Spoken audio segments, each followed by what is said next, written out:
بسم اللہ الرحمن الرحیم صلی اللہ علی سیدنا محمد وآلہ واصحابہ وسلم۔ ہمارا آج کا موضوع خاص تصور شیخ پر ہے، اور ہم آج کی اس ویڈیو میں یہ وضاحت کریں گے کہ تصور شیخ کیا ہے، اس کی روحانیت میں کیا اہمیت ہے، اس کے کیا فوائد ہیں اور یہ کیوں ضروری ہے۔ سامعین محترم، جو راہ سلوک کا حقیقی مسافر ہوتا ہے، اس کی منزل، اس کی جستجو، اس کی کوشش صرف ایک چیز کو حاصل کرنے پر لگی رہتی ہے، اور وہ ہے ذات حق تعالی۔ مگر اس ذات کو حاصل کرنے کے لیے ایک شرط بھی ہوتی ہے، وہ یہ کہ طالب روحانیت اور معرفت میں مستحکم ہو، کیونکہ اگر روحانیت اور معرفت میں مستحکم ہوئے بغیر اگر خدا تک پہنچنا اور اسے حاصل کرنا ممکن ہوتا تو آج ہر شخص خدا تک پہنچا ہوا ہوتا، اور کوئی بھی شخص شیعہ، سنی، وہابی یا اہل حدیث نہ ہوتا۔ دراصل ایک انسان روحانیت اور معرفت میں تب ہی تکمیل پاتا ہے جب اس نے روحانیت اور معرفت کے تمام تقاضے پورے کر لیے ہوں، اور خاص طور پر اس نے روحانیت اور معرفت کی پہلی سیڑھی پر قدم اور عبور حاصل کر لیا ہو۔ میں ایک مثال دیتا ہوں کہ اگر آپ نے کوئی محل یا مکان بنانا ہے، اور اگر آپ اس مکان کو بناتے وقت جو اس کی بنیاد ہوتی ہے اسے چھوڑ دیں، جسے پنجابی میں ایرا کہتے ہیں، یعنی اگر آپ زمین کے نیچے 5 یا 10 فٹ کھدائی نہ کریں اور نیچے مکان کی بنیادی اینٹیں نہ لگائیں، صرف زمین کے اوپر ہی مکان اور اینٹیں وغیرہ کھڑی کر دیں، تو کیا مکان بن جائے گا یا وہ سلامت رہ جائے گا؟ ہرگز نہیں، کیونکہ ذرا سی بھی آندھی آئی تو اس مکان نے نیچے گر جانا ہے۔ اسی طرح روحانیت اور معرفت میں مستحکم ہونے کے لیے اور اس میں عروج پانے کے لیے پہلی شرط اور پہلا سبق تصور شیخ ہے۔ ہمارے اولیاء کرام اور فقراء فرماتے ہیں کہ انسان روحانیت اور طریقت میں جس چیز سے سب سے زیادہ ترقی کرتا ہے وہ مرشد کا تصور ہے۔ اس کی بڑی مثال حضرت اویس کرنی بھی ہیں۔ دیکھیں حضرت اویس کرنی کو اتنا عظیم مقام اور مرتبہ کیسے ملا کہ سرکار دو عالم صلی اللہ علیہ وآلہ وسلم نے صحابہ سے فرمایا کہ جب تمہاری اویس کرنی سے ملاقات ہو تو ان سے اپنے لیے دعا کروانا۔ حضرت اویس کرنی رضی اللہ تعالیٰ عنہ کے پاس وہ کون سی عظیم عبادت تھی جس کی وجہ سے آپ کو اتنا عظیم مقام ملا؟ تو اولیاء کرام نے فرمایا کہ اس کے پاس جو سب سے بڑی عبادت تھی وہ تصور مرشد، یعنی سرکار دو عالم صلی اللہ علیہ وآلہ وسلم کا تصور تھا، کیونکہ حضرت اویس کرنی کا تصور اس قدر پختہ تھا کہ انہوں نے سرکار دو عالم صلی اللہ علیہ وآلہ وسلم کے علاوہ ہر چیز کا تصور ہی ترک کر دیا۔ اور تصور شیخ کا مطلب بھی یہی ہے کہ انسان ہر وقت اپنی نگاہ میں اپنے مرشد کی صورت مبارکہ کو رکھے، ہر وقت اپنے مرشد کا خیال اور تصور کرے۔ یہی وہ عظیم نعمت ہے کہ جس سے انسان فنافل شیخ تک پہنچتا ہے۔ صوفیہ کرام فرماتے ہیں کہ جو وظیفہ مرشد کے تصور کے ساتھ ایک مرتبہ پڑھا جائے وہ بغیر تصور کے 1000 مرتبہ پڑھنے سے بہتر ہے۔ یقین جانیں کہ جب مرید یا سالک آنکھیں بند کر کے ہر طرف سے ذہن کو ہٹا کر اپنے شیخ کا تصور کرتا ہے تو اس کے اندر شیخ کی طرز فکر منتقل ہوتی ہے۔ طرز فکر دراصل روشنیوں کا وہ ذخیرہ ہے جو حواس بناتی ہیں، شعور بناتی ہیں،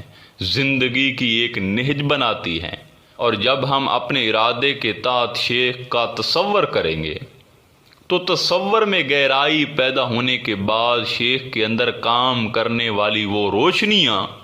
جو اسے حضور علیہ الصلوۃ والسلام سے منتقل ہوئی ہیں وہ ہمارے اندر منتقل ہو جائیں گی۔ اور جب انسان مسلسل تصور شیخ میں مستغرق رہتا ہے تو کعبہ دل کی ہر دیوار پر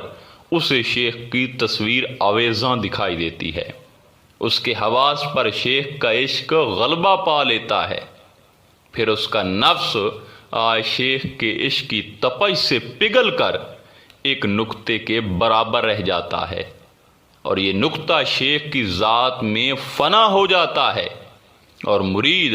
فنا فی الشیخ کے درجے میں قدم رکھتا ہے۔ سلطان العارفین حضرت سخی سلطان باہو رضی اللہ تعالی عنہ تصور شیخ کے متعلق فرماتے ہیں، جان لو کہ تصور شیخ بے حد کثرت سے کرنے سے وجود میں ایک غیب الغیب سی صورت پیدا ہوتی ہے،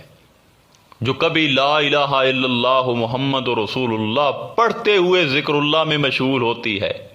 اور کبھی وہ صورت روز و شب تلاوت قرآن اور آیات حفظ کرنے میں مشغول رہتی ہے، کبھی وہ علم فضیلت بیان کرتی ہے، اور کبھی وہ نص و حدیث، تفسیر، مسائل فقہ اور فرض، واجب و سنت، مستحب کے علم کے ذریعے سنت محمدی کو بجا لانے اور رب کے حضور پیش ہونے کے فرض اور آداب سکھاتی ہے، اور کبھی وہ صورت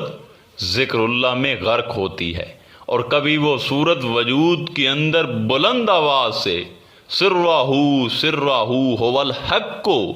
لیس فی الدارین الا ہو پکارتی ہے، جو طالب کو سنائی دیتا ہے، اور کبھی وہ صورت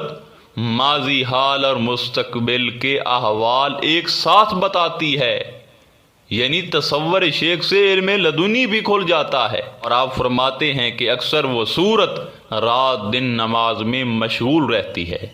اور اطاعت اور بندگی سے کبھی فارغ نہیں رہتی، اور وہ صورت ہر لمحہ شریعت کی نگہداری کرتی ہے، اور اگر طالب سے کوئی خطا، غلطی یا غیر شرعی امر واقع ہو جائے، یا پھر کفر، شرک، بدعت یا کوئی گناہ سرزد ہو جائے، تو وہ صورت نفس کو ملامت کرتی ہے اور نفس سے کہتی ہے پڑھو لا الہ الا اللہ محمد رسول اللہ، یعنی اللہ کے سوا کوئی معبود نہیں، محمد صلی اللہ علیہ وآلہ وسلم اللہ کے رسول ہیں۔ یعنی وہ صورت طالب کو کس قدر مشکلات اور گناہوں سے نکال کر ذات حق میں مستغرق کرتی ہے۔ سامعین محترم، انسان جب تصور شیخ کرتا ہے اور اس میں مضبوطی پکڑتا ہے تو وہ نفس اور شیطان کی شر سے محفوظ ہو جاتا ہے، وہ کبھی اللہ کی نافرمانی یا گناہ کی طرف مائل ہی نہیں ہوتا، اور اگر وہ گناہ کی طرف قدم اٹھائے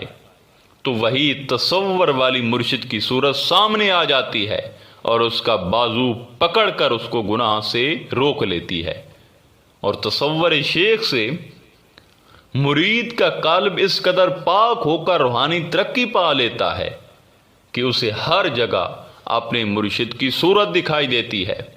ارشاد باری تعالیٰ ہے، تم جدھر دیکھو گے تمہیں اللہ کا چہرہ دکھائی دے گا کہ مصداق ہر طرف مظہر الہی شیخ کامل کی صورت کے جلوے دکھائی دیتے ہیں۔ اس حال کو حضرت مجدد الف ثانی کے ایک مرید کے تصور شیخ کے واقعے کی روشنی میں بیان کرتے ہیں۔ دیکھیں، حضرت مجدد الف ثانی کے ایک مرید نے آپ کو خط لکھا۔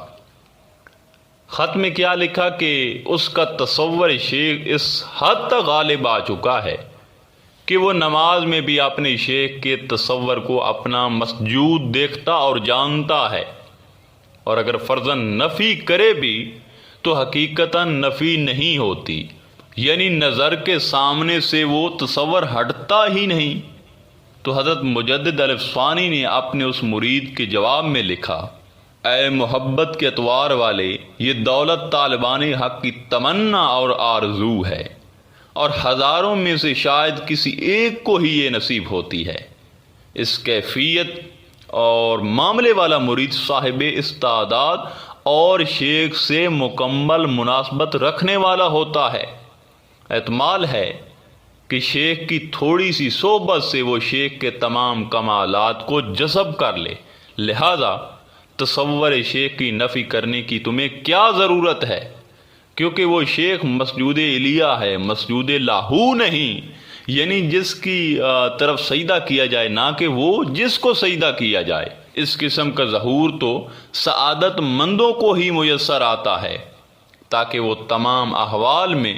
مرشد کامل کو اللہ تک پہنچنے اور اسے پہنچانے کے لیے اپنا وسیلہ جانیں اور اپنے تمام اوقات میں اس کی طرف متوجہ رہیں، نہ کہ اس بد نصیب گروہ کی طرح جو اپنے آپ کو اللہ تک پہنچنے کے لیے ہر قسم کے وسیلے سے بے نیاز جانتا ہے اور اپنے قبلہ توجہ کو اپنے شیخ سے پھیر لیتا ہے اور اپنے معاملے کو خراب کر لیتا ہے۔ آخر میں دعا ہے